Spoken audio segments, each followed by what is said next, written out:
Estamos con la serie titulada Los Misterios de Dios.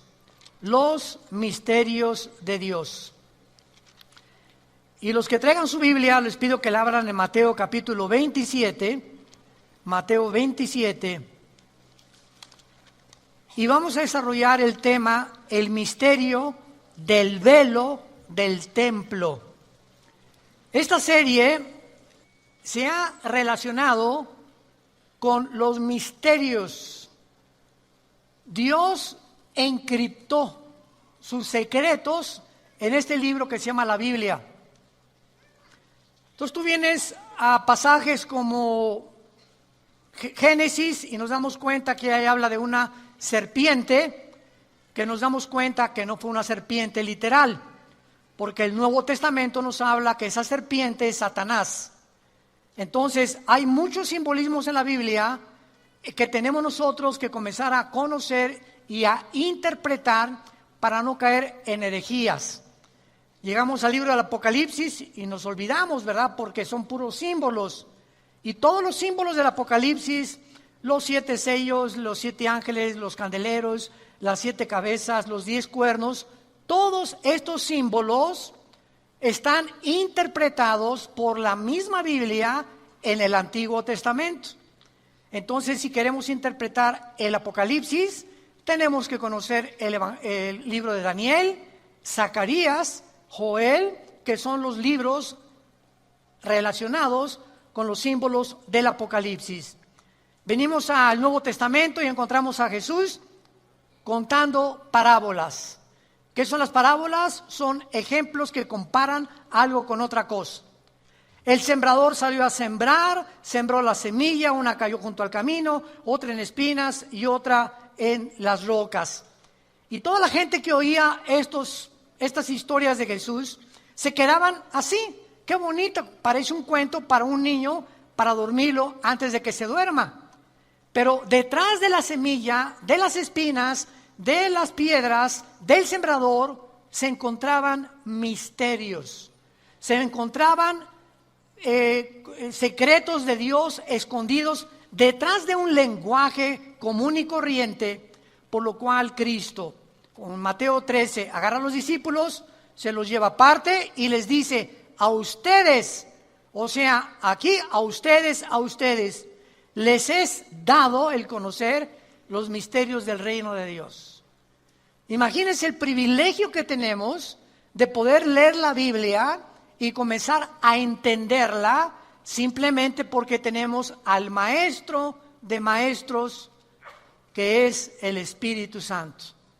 Entonces una persona que venga a la Biblia y tenga 5 doctorados en filosofía y letras, en ciencias políticas, lo que tú me quieras decir, choca contra el lenguaje de la Biblia porque es un lenguaje encriptado, es un lenguaje escondido, es una sabiduría, dice 1 Corintios 2, escondida desde antes de la fundación del mundo para nosotros. ¿Quiénes somos nosotros? No los que hemos creído en Jesús nada más, los que le siguen, porque una cosa es que creas que Jesús es Dios y otra que le sigas todos los días de tu vida. Entonces, a los que siguen a Jesús todos los días, les es dado que el Espíritu Santo les abra esto que tenemos aquí cerrado, con programas del mundo, qué evolución, qué filosofía, qué transgénero, qué esto y qué el otro, y todos esos programas son sacados de nuestra mente para volver a meter el programa de Dios y poder ampliar nuestra capacidad de conocimiento y de inteligencia que solo puede venir de la Biblia. ¿Qué tiene que ver el templo, el velo del templo que vamos a ver a continuación con el calendario de Dios? Es el misterio que tenemos que resolver. Dice Mateo 27, 50 y 51. Mas Jesús, habiendo otra vez clamado a gran voz, entregó el Espíritu. Y se abrieron los sepulcros, y muchos cuerpos de los santos que habían dormido se levantaron.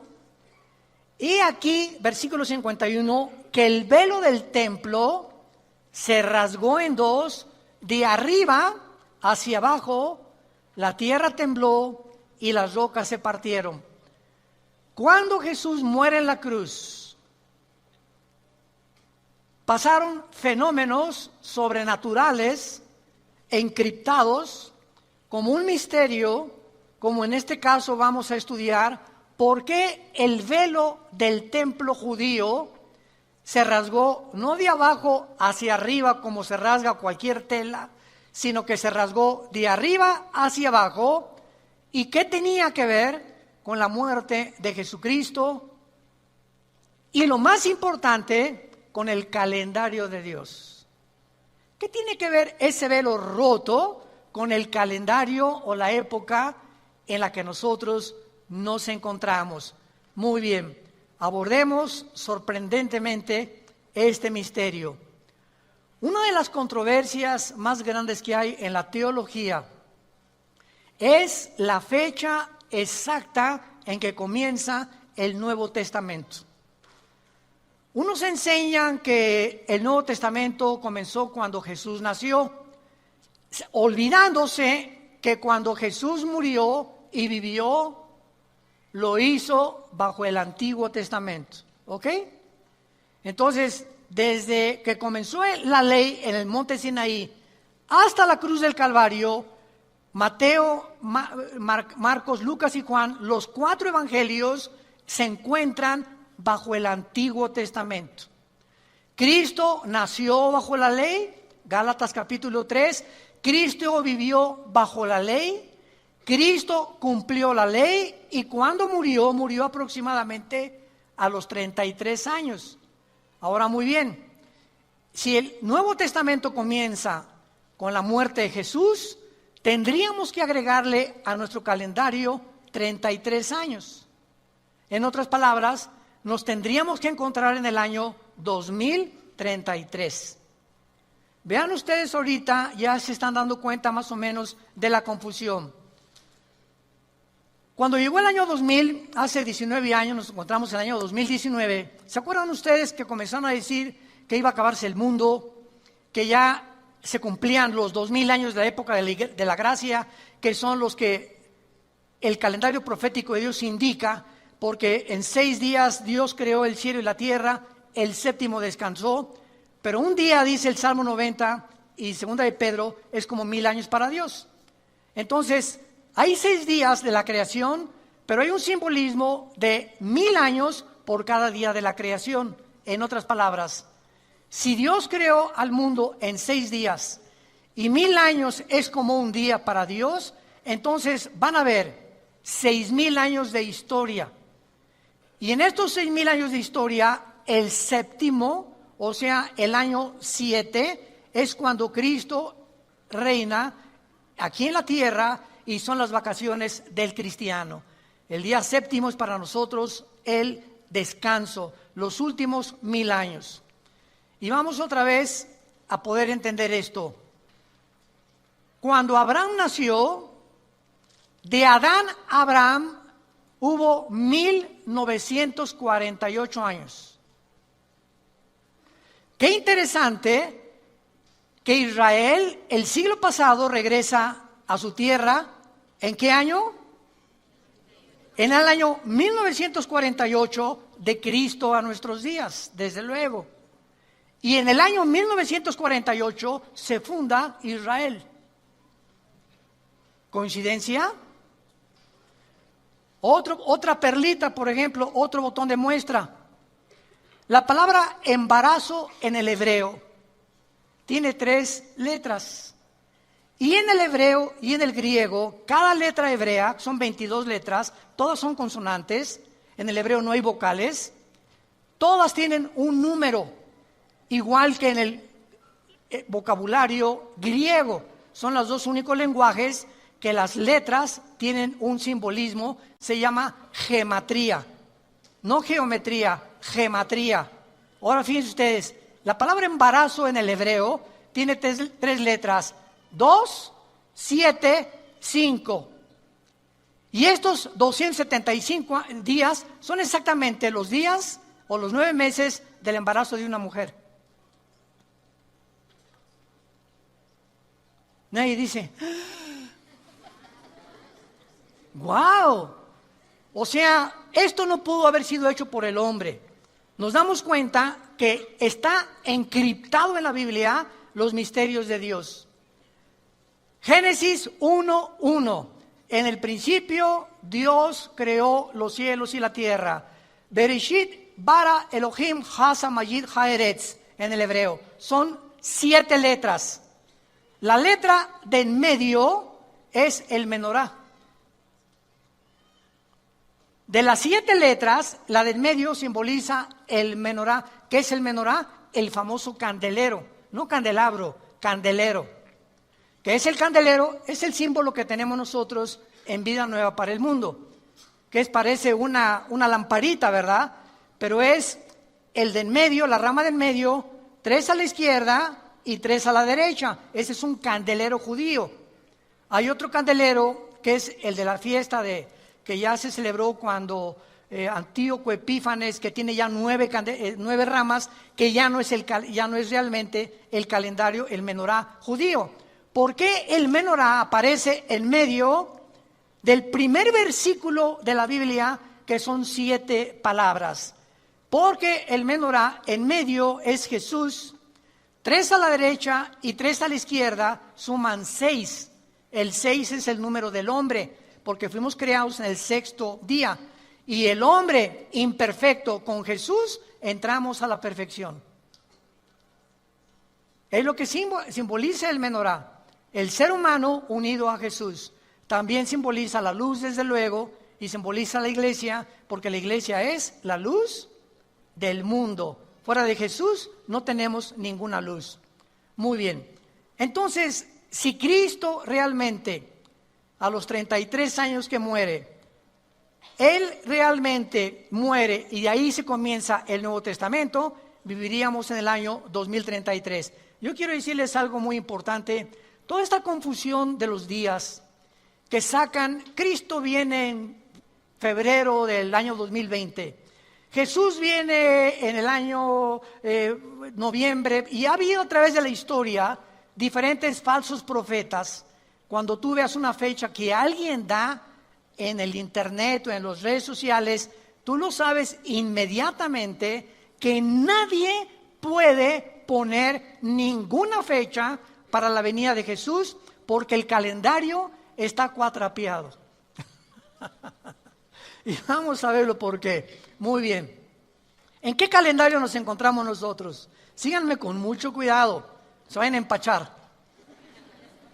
Nos encontramos bajo el calendario solar. ¿Qué significa esto? Que medimos el año en 365 días, minutos y segundos. No son 365 días exactos. Muy bien. ¿Por qué se llama el calendario solar de hace aproximadamente 2000 años a nuestra fecha? Porque el Papa Gregorio, un papa en el Vaticano, se le ocurrió cambiar el calendario lunar, que es el calendario de los judíos, al calendario solar. Entonces, el calendario lunar de los judíos tiene 360 días. Tiene 5 días y fracciones menos que el de nosotros. Entonces, cuando hubo este cambio de calendarios, los equinoccios de primavera y todos los cambios que hay, tenemos febrero de 28 días, otros son de 30 días, otros son de 31, vino completamente una descomposición y aproximadamente nos encontramos en el año 2019, con todas estas cosas que han sucedido. Haciendo un poco de matemáticas, de una u otra manera, que aproximadamente nos encontramos con tal vez 10 o 15 años máximo de que el calendario se movió, nos estamos acercando rápidamente a los 2000 años que van a culminar y terminar la era o la época de la iglesia. ¿Qué quiero decirles? Que si realmente hay un cambio de 10 o 11 años, nos encontramos antes de la venida de Cristo, a más tardar en el año 2028. Estamos hablando aproximadamente de un error de 9 años en el calendario. Pero vamos a profundizar un poco más antes, porque no estamos poniendo ninguna fecha. Estamos viendo cómo están los años perdidos del calendario lunar al calendario solar.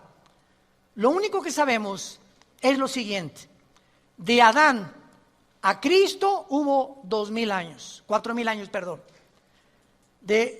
Desde Adán hasta la cruz hubo 4.000 años. Faltan 2.000 años, que son la época de la iglesia, que interrumpió el calendario del Antiguo Testamento. Y al acabar la época de la iglesia, viene el arrebatamiento, Dios nos saca de este mundo y Dios regresa a los 7 años que le faltan al Antiguo Testamento, la semana 70 de Daniel, que son los 7 años de la tribulación. Porque ha habido tanta confusión teológica en la escatología de por qué cristianos creen que la iglesia va a pasar la tribulación, otros que la iglesia no va a pasar la tribulación, porque no han entendido que no podemos pasar la tribulación, porque si pasamos la tribulación, entonces Dios sigue tratando con la iglesia y no con Israel. Vayamos al libro de Daniel, en el Antiguo Testamento, capítulo 9. Y todo esto nos puede ayudar a resolver este misterio del templo y por qué la rasgadura del templo, del velo, nos implica claramente que ahí fue cuando se rasgó el templo, después de la muerte de Jesús, que ahí comienza el Nuevo Testamento. No los 33 años de la vida de Jesús, porque Él estuvo bajo la ley. Daniel 9, versículo 24 y 25. Daniel se encuentra en Babilonia y comienza Daniel a estudiar el libro de Jeremías. El profeta Jeremías anunció claramente que los judíos iban a estar exiliados en Babilonia 70 años. Entonces Daniel, examinando las Escrituras, descubre en el capítulo 9 que él realmente se encuentra casi a 1 o 2 semanas de que se cumplan los 70 años de la cautividad que profetizó Jeremías. Entonces Daniel se mete a su cuarto y se hinca. Y todo el capítulo 9 es casi una oración hermosísima de Daniel, pidiéndole perdón a Dios por los pecados de Israel, etcétera, etcétera. Y Daniel le pregunta a Dios: oh Señor, dime ahora que se cumplan estos 70 años, ¿cuál es el futuro de tu pueblo Israel? Entonces Dios manda un ángel, no un querubín ni un serafín, sino un ángel, un mensajero, y antes de que llegue a la tierra, en el capítulo 10, lo interrumpe un principado satánico en el aire al ángel de Dios. Esta oración de Daniel duró 3 semanas. En esas 3 semanas, Daniel tuvo una dieta de legumbres nada más y agua. Y durante esas 3 semanas que tardó en llegar el ángel al planeta Tierra, nos damos cuenta que en el momento que entramos a orar, y en el momento que nos hincamos a orar, entramos en la guerra espiritual.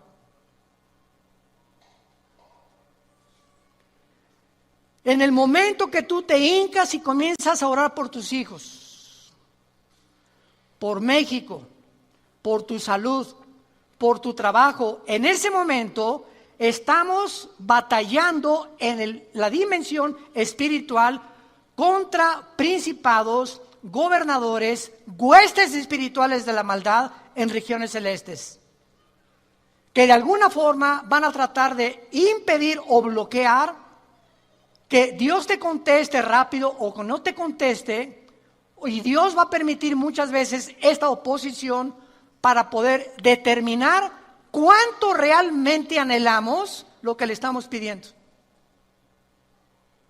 Un ejemplo: como papás. Llega Pepito, papá, dame un chocolate. Shh, chamaco, no me estés molestando ahorita. Papá, dame un chocolate. Shh, que le que no me esté molestando. Pero si Pepito sigue 4 o 5 veces, papá, quiero un chocolate, para que me deje molestar, mira, chamaco, toma, ya vete. Y esta historia la contó Jesucristo con la viuda, ¿se acuerdan? Que había un juez injusto y que iba a esta viuda a pedirle a Dios, Señor, hazme justicia. Y dice Cristo en esta historia, yo les digo que por la interferencia que esta viuda estaba tratando de hacer en el juzgado y por la solicitud que ella tenía, le concedieron su favor y su petición. Así mi Padre hará todas las cosas a ustedes con oración, ruego y súplica. Filipenses capítulo 4. Tú no puedes llegar a Dios, Señor, te pido por mi esposa, por la foca que tengo ahí, para que la calmes, Señor. Te pido por mi esposo, Señor, o te pido por el trabajo, 1 o 2 veces y ya no lo volviste a pedir jamás. Te pido por la salvación de mi hijo, padre de mi hija. ¿Cuántas veces pides por la salvación de tus hijos que no tienen la salvación de Jesús? Por la forma como lo pides y la solicitud que tú tienes, ¿tú crees que Dios va a creer que realmente quieres ver la salvación de tu hijo? Entonces vemos nosotros en el ejemplo de Daniel que en estas 3 semanas hubo una guerra espiritual. Muy bien. Por fin el ángel llega, pisa la tierra y le dice a Daniel, capítulo 9, versículo 21, aún estaba hablando en oración, o sea, ya casi al terminar su oración, cuando el varón Gabriel, que es el mensajero que también le anunció a María que iba a nacer Jesús, es el mismo mensajero de Dios, a quien había visto en visión al principio volando con presteza, vino a mí como a la hora del sacrificio de la tarde y me dio a entender y habló conmigo diciéndome, Daniel, he salido para darte sabiduría y entendimiento. O sea, el ángel bajaba del cielo, del mismo trono de Dios, para darle a Daniel un entendimiento, un conocimiento, una sabiduría no humana. Le iba el ángel a declarar a Daniel cuál era el plan de Dios para Israel en el futuro. Al principio de tu ruego, versículo 23, le dice el ángel, me fue dada la orden, y yo he venido para enseñártela porque tú eres muy amado. Entiende pues la orden y entiende la visión. Y del versículo 24 al 27 se encuentra la profecía más importante de todo el Antiguo Testamento, porque es la única vez en todo el Antiguo Testamento en el que Dios da la fecha de cuando Jesús iba a venir al mundo en su primera venida. Cosa que en la segunda venida sigue velado en un misterio, cuando regresa Jesús. Y vean ustedes esta profecía asombrosa que nos ayuda a determinar el tiempo en que nos encontramos. 70 semanas, le dice el ángel, están determinadas sobre tu pueblo y sobre tu santa ciudad. Esta profecía es para Israel, nada más para los judíos y además para la ciudad de Jerusalén. Porque Jerusalén es el ombligo de Dios. Ya vimos en la clase anterior que es posible que allí estuvo en Jerusalén el huerto de Dios. Pero la Biblia dice que en Irak y en el Tigris, hermano. Génesis 2:10, sí, pero acuérdense que después del diluvio se restauró completamente y se volvió a conformar la geografía política del Medio Oriente.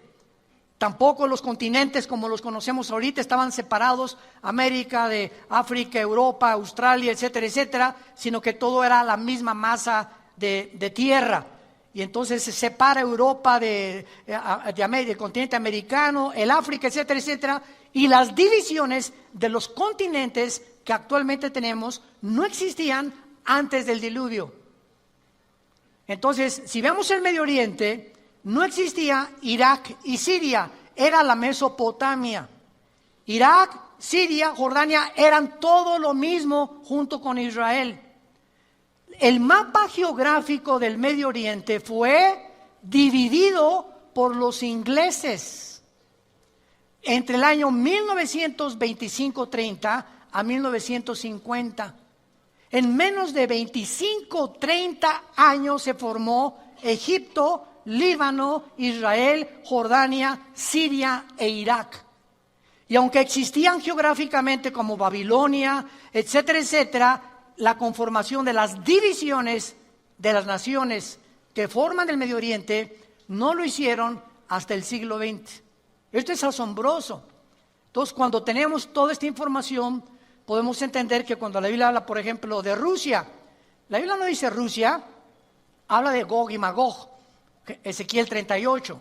Y Magog es la tierra de los magogitas, que de acuerdo a Herodoto, de acuerdo a Plinio y a Josefo, los historiadores judíos no cristianos, los magogitas descendían de los escitas, de los bárbaros, y formaron todo lo que es ahorita la zona geográfica donde se encuentra Rusia, con las 15 repúblicas musulmanas, excepto de Ucrania, que están alrededor de Rusia, que fueron divididas en 1990 con la caída del comunismo.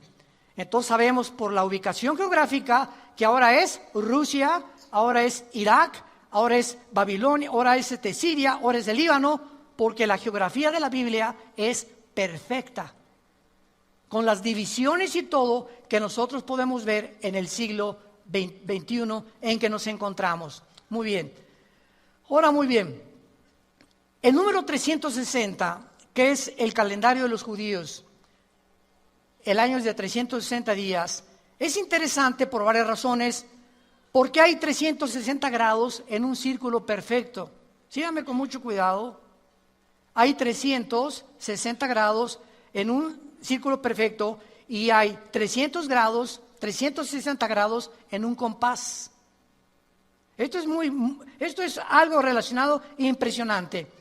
Pero veamos a continuación las razones por las cuales nuestro calendario está cuatrapeado, está alterado. No estamos en el año 2019 de ninguna forma, sino que realmente se ha modificado a través del tiempo. Y el misterio del templo, el velo que se rasga cuando Cristo muere, nos va a dar mucha luz importantísima que se ha perdido sobre el rompecabezas profético, lo cual va a cambiar completamente nuestra comprensión de la línea del tiempo. Pero vamos primero a contestar preguntas básicas. ¿Quién nos dio el calendario bajo el cual vivimos? Roma. El Papa Gregorio cambió el calendario lunar que tienen los judíos y lo puso con el calendario solar. No fueron personas cristianas, sino los romanos, en su creencia del dios Solis, del dios Sol, y otras prácticas paganas que se agregaron a nuestro calendario. Ahora, ¿quién creen ustedes que ha usado los solsticios, los equinoccios y las eclipses del sol para medir los años y marcar las festividades paganas y religiosas? ¿Quién cree que inventó que ahora el 31 de octubre es Halloween? Que se va a aparecer el guasón. Todas estas, que el martes 13, por ejemplo, el viernes 13 también, que no pases debajo de una escalera y que en ningún hotel hay el piso 13 ni el cuarto número 13. Y vemos cómo están introducidas supersticiones en las costumbres paganas que vienen todas de Roma, porque se mezcló la religión con la brujería. Esto se llama, si lo quieres apuntar, sincretismo. ¿Qué es el sincretismo? La mezcla de la religión con el ocultismo, con la brujería. Por eso cuando entramos a una iglesia o religión budista o lo que tú quieras, incienso y misterio, aquí está Dios, sales de Dios, ¡viva Zapata! Pero al entrar ahí, hay algo que encierra porque se nos enseña que ahí está. Y ponen veladoras y ponen estas cosas y templos y gárgolas adornando los edificios que son demonios. Los gárgolas son puros demonios, etcétera, etcétera. Pero hay una mezcla impresionante entre la brujería y la religión. ¿Por qué una bruja cree en Santo Tomás, en San Cristóbal, tiene a la Virgen María, tiene a Jesús y también tiene al diablo? ¿Por qué esa mezcla de lo santo con lo pagano? Se llama sincretismo. Porque hay muchas personas que son asesinas o borrachos, parranderos, jugadores, pero traen una medallota del Sagrado Corazón. Eso sí, ¿verdad? Y van a tomar miércoles de ceniza también. Porque Al Capone, porque Hitler amaba a los niños, porque disfrazaban de Santa Claus en diciembre y al otro día mata a 500 personas. O sea, vemos nosotros de qué forma se mezcla las tinieblas con la luz para poder confundir al ser humano y no ver claramente qué es bueno y qué es malo, sino simplemente zonas grises en el alma humana. ¿Quién ha sido los que han usado los solsticios, equinoccios, eclipses para medir los años, etcétera, etcétera? Fueron los egipcios, los babilonios, los persas, los romanos, los druidas, los celtas, los incas, los mayas, los aztecas. Todos ellos eran guiados por la luna. Tenían el calendario de los judíos, pero todo cambió, repito, hace aproximadamente 20 siglos. Ahora, el año profético de 360 días lo encontramos en la Biblia. En la Biblia no encontramos el calendario solar. Esto es asombroso, como lo vamos a comprobar. En el año basado en la rotación de la Tierra, que es un movimiento completo en 24 horas, nos da un día. Y el movimiento de la Tierra alrededor del Sol nos da un movimiento exacto de 360 días, no de 365 días. Los días y minutos y segundos que se le agregaron al calendario. ¿Cómo lo sabemos? Por ejemplo, vayamos rápidamente al libro del Apocalipsis y vean ustedes la forma como la Biblia maneja los días, los meses y los años. Por ejemplo, en Apocalipsis 11, versículo 2, se nos está hablando que la gran tribulación, esos 7 años que vamos a regresar a Daniel 9 de la profecía de las 70 semanas que se dieron en Israel, que son 70 semanas de años, estas semanas son de 360 días, e Israel tenía el calendario de 360 días, y cuando la Biblia menciona en Apocalipsis 11:2, el patio que está afuera del templo, déjalo aparte. No lo midas porque ha sido entregado a los gentiles, y ellos hollarán la ciudad santa 42 meses. Si tú sumas los 365 días por los meses que tenemos bajo el calendario solar, no te da 3 años y medio. 42 meses son 3 años y medio, que es lo que va a durar la gran tribulación. Y va a ser el tiempo que el anticristo va a tener para gobernar. Vean, danle la vuelta a Apocalipsis 3. 42 meses se le dieron para el tiempo final de Israel. Versículo 5, Apocalipsis 13:5.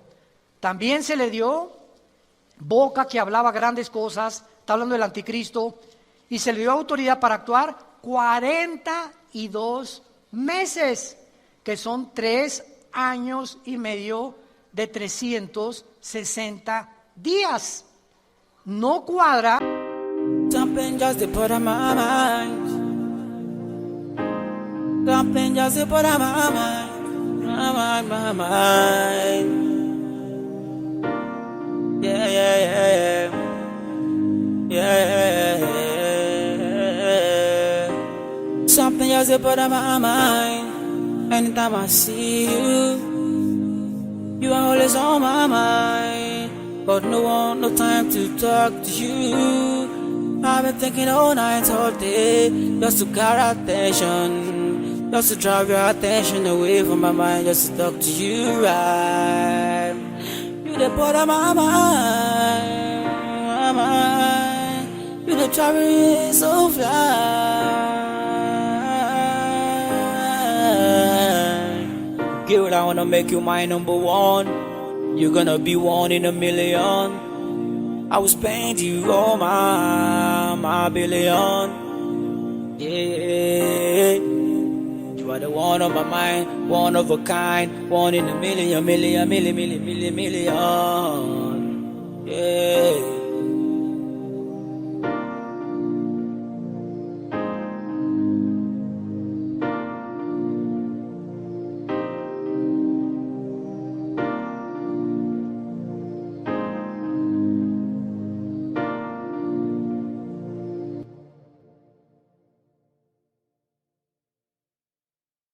Con los 365 días que nosotros tenemos. Entonces, todo esto nos muestra claramente que Dios nos dio el sol, Génesis capítulo 1, nos dio la luna, nos dio las estrellas y la creación para que sirvieran de señales y de estaciones, como dice Génesis 8:22 y el Salmo 89:37. Dios nos da los astros para que midamos el tiempo. Síganme con mucho cuidado. ¿Cuántos oyeron las lunas de sangre? De este año y del año pasado y algunos años, donde apareció por todos lados que iba a haber 4 lunas de sangre en un año. Llovieron correos electrónicos, oiga, es una señal del fin del mundo, porque la Biblia habla de lunas de sangre. Realmente ahorita ya estamos a punto de entrar al final, ya viene Cristo por nosotros, y se hizo una especulación, todos ustedes saben, impresionante en el internet, en las redes sociales. ¿Cuál fue el error de todas estas personas que se atrevieron, se adelantaron a decir que eran señales de los últimos tiempos? En primer lugar, solo 3 veces en la Biblia se mencionan las lunas de sangre. Joel capítulo, lo vamos a ver ahorita, Joel, el libro de los Hechos y el Apocalipsis, y Mateo 24 y el Apocalipsis. Veamos rápidamente, por ejemplo, que cuando se mencionan las lunas de sangre relacionadas con los últimos tiempos, tienen que ir acompañadas de un eclipse solar. Si aparecen lunas de sangre independientes de eclipse solar, no son las señales del fin del mundo. Y las lunas de sangre que aparecieron en los meses y años pasados no estuvieron relacionadas con eclipses del sol. Veamos, por ejemplo, esto en Isaías capítulo 13, en el Antiguo Testamento, que son pasajes donde están hablando del fin del mundo. Isaías 13, del 9 al 10. He aquí el día de Jehová. Ojo, cada vez que ustedes, estudiantes de la Biblia que me escuchan, cada vez que ustedes vean en el Antiguo Testamento la frase el día de Jehová, el día del Señor o el día de la ira, siempre, sin excepción, se refiere a los 7 años de la tribulación o a la semana 70 de Daniel, que no hemos acabado de poder especular y de poder investigar. Entonces, el día de Jehová son los 7 años que vienen al mundo de la tribulación. He aquí viene de indignación, ardor, de ira para convertir la tierra en soledad, raer de ella a los pecadores, por lo cual las estrellas de los cielos y sus luceros no darán luz, el sol se oscurecerá al nacer y la luna no dará su resplandor. Aquí está hablando de cuándo, del tiempo de la tribulación. Ahora vayamos al libro de Joel. Y aquí es donde nos da la clave Joel y el libro de los Hechos acerca del gran error que se cometió de asociar las pasadas lunas de sangre con el fin del mundo. Dice en Joel capítulo 2, versículo 29 al 31. Y también sobre los siervos y sobre las siervas derramaré mi espíritu en aquellos días, y daré prodigios en el cielo, en la tierra, sangre y fuego y columnas de humo. Mucha atención. El sol se convertirá en tinieblas y la luna de sangre. Esta es la primera vez en el Antiguo Testamento que se asocia una luna de sangre con un eclipse de sol. Y vamos a ver lo que nada más 3 veces aparece en toda la Biblia. En Isaías ya vimos que son luceros y todo, y nunca aparece la luna de sangre. Pero aquí aparece el sol con la luna de sangre antes que venga el día grande y espantoso de Jehová. ¿Cuándo va a ser esto? Antes de la segunda venida de Cristo, no antes del rapto. Antes del rapto no hay señales de nada. Va a haber muchas cosas, ovnis y tonterías que vamos a ver, y hologramas y descomposiciones de la luz que van a ver, etcétera, etcétera, pero ninguno está asociado con la venida de Cristo. Son para las personas que estén ya ahí en el tiempo de la tribulación, que van a poder discernir estas señales y darse cuenta que Cristo está a la puerta. El rapto es inminente, sin ninguna señal. Ahorita saliendo, ahorita puede Jesús venir por nosotros. Mañana podemos desaparecer millones de personas del mundo sin que nadie sepa por qué nos fuimos.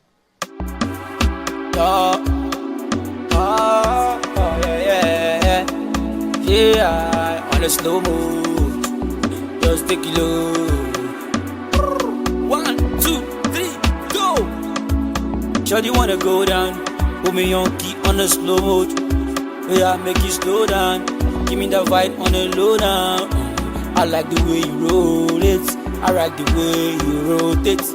Just call me the bartender, give me some wine, Bacardi Rosé. I wanna pop into shy, yeah. I wanna live my life, get to shy, yeah. Don't it lucky, don't it shocky. Give me the fire, give me on key. Tempo, that's when on it. So I'm on flexing life, I'm on fetch, yeah. I want to make a fresh yo. Over try, I want to make a fresh yo. Tonight, no time for darling. Put me in the club, no time for stopping. Everybody flex, no time for it. No be say we no bad, no be say we no tired, but we better than them, we are better than the baddest. See them now in the grace.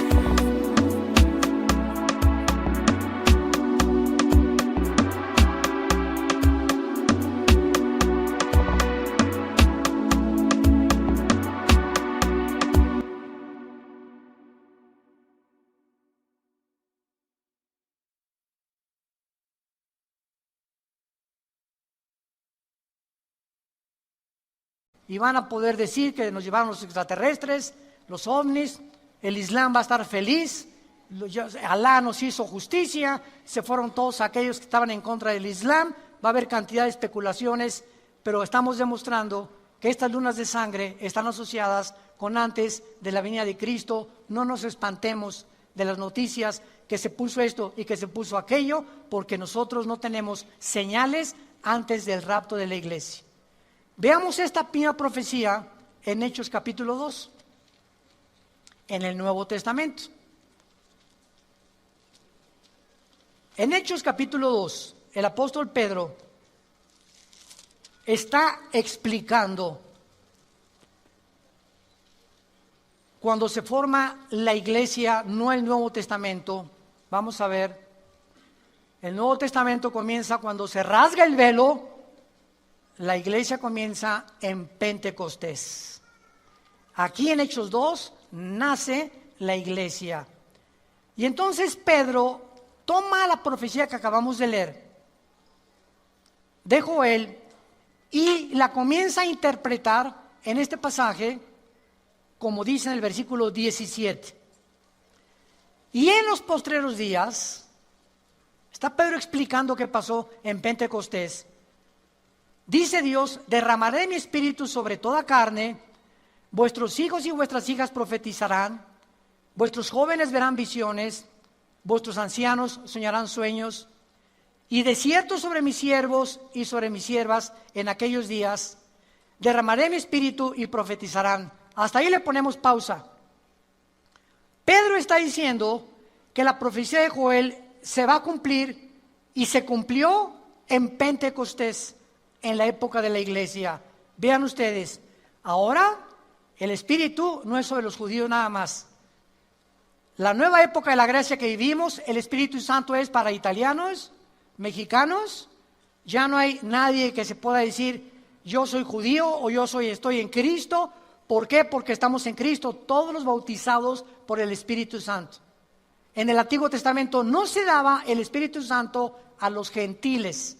Fue el problema que los apóstoles tuvieron, porque ahora veían que los gentiles, los que no eran judíos, tenían al Espíritu Santo, unos hablaban en lenguas y otros tenían señales de milagros, para que pudieran explicar que realmente tenían al Espíritu Santo. Y dice a continuación el apóstol Pedro, vuestros hijos y vuestras hijas profetizarán. Profetizar en el Nuevo Testamento no es decir cosas del futuro. Pues mira, el próximo domingo va a venir una muchacha de verde, esa va a ser tu novia. Me dice el Espíritu Santo que un presidente de Sudamérica va a caer, o que este gobierno va a dejar de existir, o va a haber un terremoto. Nada de lo que alguien anuncie como un evento del futuro es bíblico. Porque todo lo que Dios tenía que decirnos del futuro, aquí está ya escrito. Profetizar bajo el Nuevo Testamento, 1 Corintios 14:3, es hablar para edificar, para consolar y para exhortar, no para anunciar cosas futuras. El profeta del Nuevo Testamento eres tú, y tú, y tú, y tú, y yo.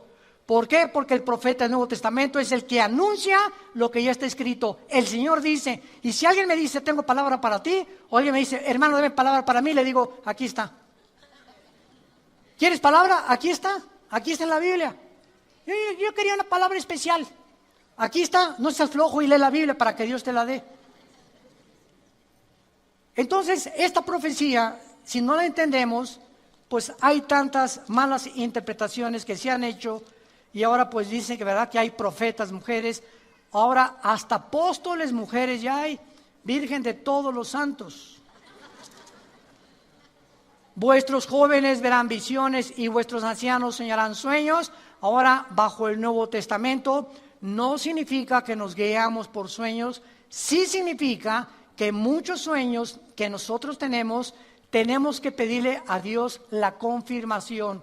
Si un sueño se repite más de 2 veces, puede ser que sea de Dios. Y siempre que tenga su relación o esté apoyado o respaldado por el filtro de la palabra de Dios. Ahora vean ustedes lo que dice en el versículo 19 al 21, que esto se va a cumplir antes que venga Cristo, lo vamos a demostrar. Y daré prodigios arriba en el cielo, señales abajo en la tierra, sangre y fuego y vapor de humo. El sol se convertirá en tinieblas y la luna de sangre. Esta es la segunda vez en la Biblia que se asocian la luna de sangre con el eclipse solar antes que venga el día del Señor. ¿Cuál es el día del Señor? El tiempo de la tribulación. Antes que venga Cristo por segunda vez, estas señales se van a ver. Estas señales tú y yo no las vamos a ver. Adiós mundo cruel, ya nunca te veré.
a Dios, nos desaparecemos completamente. Y ahora, para terminar, veamos nosotros entonces el inicio del Nuevo Testamento. Muy bien. El tabernáculo era un rectángulo donde en Éxodo 25 Dios le dijo a Moisés: constrúyeme un tabernáculo o una tienda de campaña para que yo habite en un cuarto. El tabernáculo era un cuarto, el lugar santísimo. Y aquí en este cuarto había un velo. Y junto al velo, o sea, el otro cuarto era el lugar santo. En el lugar santo entraban todos los sacerdotes, descendientes de Aarón y de la tribu de Leví, nada más. Pero en el lugar santísimo, ahorita esta semana se celebró Yom Kippur en Israel, el día de la expiación, que se celebra en septiembre, octubre. Y entonces el sacerdote en el lugar santísimo solamente podía entrar una vez al año, entraba al lugar santísimo, nada más una vez al año en Yom Kippur, en la fecha que está celebrando ahorita en Israel. Y ahí el sacerdote, había un propiciatorio con un altar, con 2 querubines, donde derramaba la sangre una vez al año, y el pueblo de Israel les eran cubiertos, no perdonados, cubiertos sus pecados. Cuando Cristo muere, el velo que separaba el lugar santo del lugar santísimo se rompió de arriba hacia abajo, indicando y simbolizando el Espíritu Santo, que ahora ya no era una sola persona el que podía interceder por nosotros, sino que cuando Cristo muere en la cruz, se rompe el velo, dándonos a entender, Hebreos 10, que ahora la entrada al lugar santísimo, al trono de Dios, es para todos.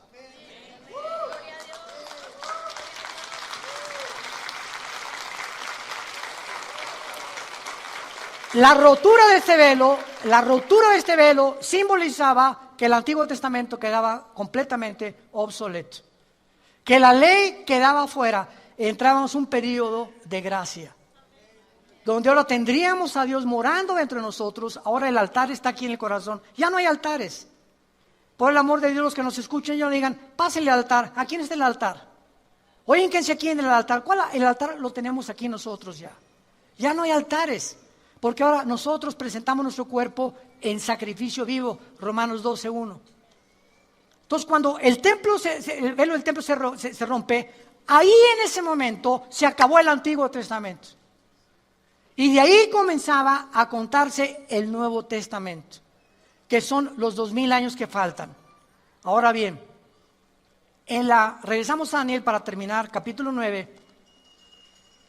Hay tanto que explicar, y ojalá que tuviéramos el tiempo para explicar todas estas cosas tan maravillosas de la Biblia. En Daniel 9, el pasaje que leímos, le dice el ángel 70 semanas. Los judíos tenían semanas de días y tenían semanas de años. En el calendario judío había semanas de días y semanas de años. Cuando le dice el ángel 70 semanas, 7 por 7, ¿cuánto es? Imposible que hayan sido 49 días, porque aquí lo vamos a ver, lo comprobamos que eran de años, que desde el momento que se reconstruyera el templo, cuando Daniel escribió esto, estaban exiliados en Babilonia. No tenían templo, no tenían nada. Y el libro de Nehemías, capítulo 2, cuando los persas conquistaron a los babilonios, el rey Ciro de Persia autoriza a Nehemías regresar a reconstruir Jerusalén.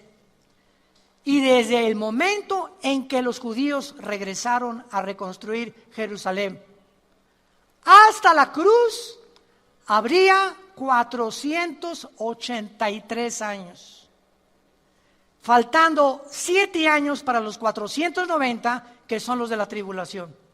Y vamos a ver por qué. 70 semanas están determinadas sobre tu pueblo, sobre tu santa ciudad. Para terminar, predicación, versículo 25. Sabe pues y entiende que desde la salida de la orden para restaurar y edificar a Jerusalén hasta el Mesías príncipe, Jesucristo. Habrá 7 semanas y 62 semanas, que son 62 y 7, ¿cuánto es? 69. Falta una semana, ¿verdad? Entonces serían 483 años matemáticamente exactos. Y los más grandes matemáticos y físicos matemáticos y entendidos de las leyes cuánticas, inclusive de las matemáticas, han calculado que desde ese tiempo hasta el tiempo de Cristo fueron 480.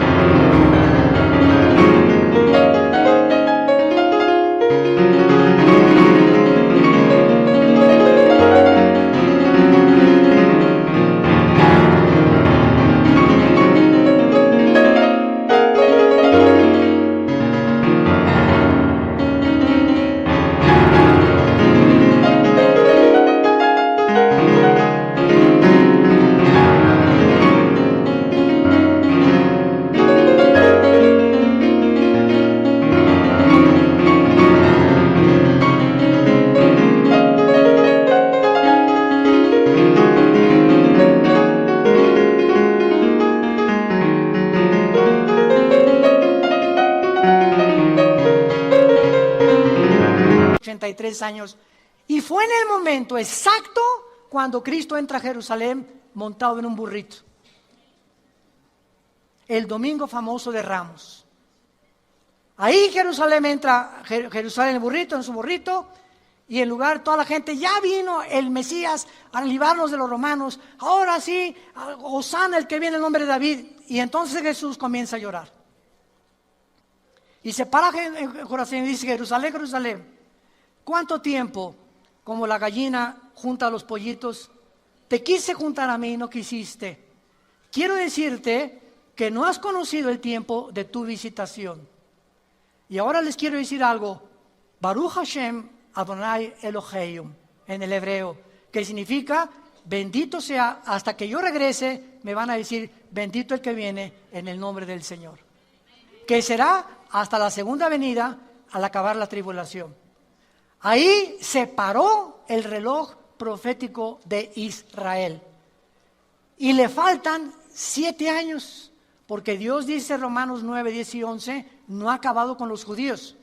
Ahorita como nación regresaron en el 48, el reloj profético comenzó otra vez a funcionar desde el 48 del siglo pasado hasta que venga la tribulación, y cuando venga la tribulación nosotros no podemos estar aquí. Ya cuando vengan los sellos y las trompetas y las copas del Apocalipsis, adiós, más allá de la Riviera Maya vamos a estar.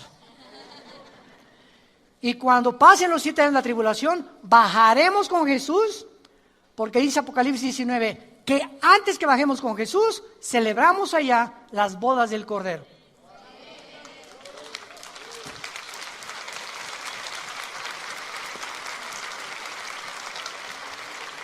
Y para terminar, para los que creen que el rapto y la segunda venida es el mismo evento, están lejísimos de la interpretación de la palabra de Dios. Porque claramente en Apocalipsis 19 dice que las bodas del Cordero son antes que bajemos, cuando Cristo baja a juzgar al anticristo y a destruir a los ejércitos del anticristo. Así que el rapto tiene que venir antes, porque los 7 años le pertenecen a Israel y no a nosotros. Y la pregunta final es: ¿en qué tiempo nos encontramos? Yo se los digo con todo mi corazón. Dice Mateo 24, cuando Cristo contesta las preguntas: danos señal de tu venida, ¿cuándo vas a venir? O del fin del mundo. Cristo dice: oirán de guerras y rumores de guerras, se levantará nación contra nación. Hasta el siglo XX son las primeras 2 guerras mundiales. No es hasta el siglo XX, siempre ha habido guerras. Dice el Instituto para la Investigación de la Paz en Suecia y Estocolmo que de todos los 6,000 años de historia que llevamos aproximadamente, ha habido 25 años de paz. De 6,000 años de existencia, 25 años de paz. El mundo ha sido historia de guerras, toda la historia y todas las épocas. Guerras, golpes de estado, revoluciones, divorcios, pleitos, todo ha sido lo que hemos visto hasta ahorita. Y dice la Biblia para terminar, y esto será el principio de los dolores. ¿Dónde nos encontramos? Se los digo sinceramente, nos encontramos entrando al principio de los dolores. Y las evidencias más grandes son los cambios climatológicos. El planeta Tierra tiene una neumonía terminal. Todo está ya contaminado, ya no hay primavera, verano, otoño, invierno. Pero el termómetro de Dios en la moral es el matrimonio. Y cuando hemos llegado a redefinir el matrimonio, ya no es entre un hombre y una mujer. Ahora es entre hombres y entre mujeres, hemos llegado al final de la historia. Porque es el matrimonio el fundamento de la sociedad. La familia es la que forma una nación. Y una sociedad está formada por familias. Por eso es la institución más santa y más sagrada que existe, el matrimonio. Por lo cual tenemos mucho que luchar por ello. Y poder ayudar a muchos de ustedes a que fortalezcan su matrimonio y a que sepan cómo tratar a tu esposa, por qué la esposa se siente como se siente, por qué nosotros nos sentimos como nos sentimos, etcétera, etcétera, porque ignoramos la voluntad de Dios. Y estos seminarios que tenemos cada año, también los tenemos entre el año, son para guiar a la familia y entender que nos encontramos al borde de una tercera guerra mundial y nos encontramos al borde de la desaparición de millones de personas que se llaman cristianos, que vamos a partir con el Señor. La Biblia dice, prepárate para encontrarte con tu Señor. Pregunta en esta tarde, ¿estás tú preparado para encontrarte con Dios? Si ahorita saliendo de este lugar, Cristo todavía no viene, pero una bala perdida, un accidente, una embolia cerebral, un ataque al corazón, nadie puede decir, mi vida está asegurada. Nadie sabe si mañana amanecemos. Y si tú no estás seguro, asegúrate en este momento de recibir a Jesucristo en tu corazón. Oremos.